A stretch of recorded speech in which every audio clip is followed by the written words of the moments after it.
Je vais vous parler du jeu de société le plus stimulant qu'on ait jamais inventé, le jeu de rôles. That's hilarious.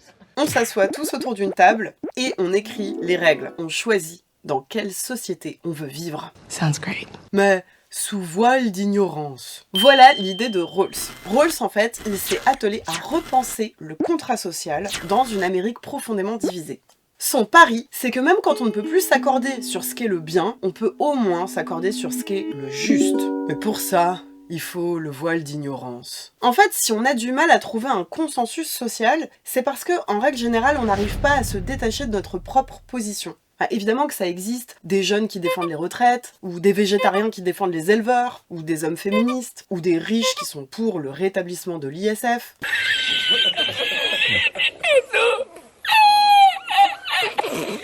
Enfin, globalement, on a un petit peu du mal à se dire qu'on va défavoriser notre propre groupe. Dans le jeu de Rawls, vous allez écrire les règles de votre société,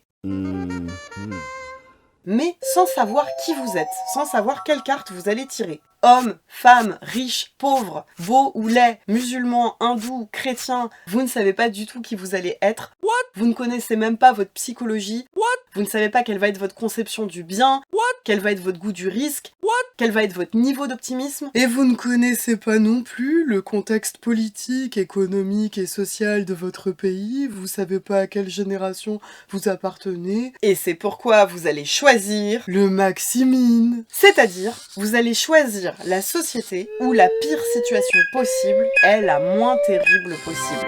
En clair, vous vous mettez à la place de la personne qui va être tout en bas de l'échelle sociale et vous vous dites, et si c'était moi, quelle règle est-ce que je choisirais? Parce que ça pourrait être vous. Grâce au voile d'ignorance, le pire devient plus juste.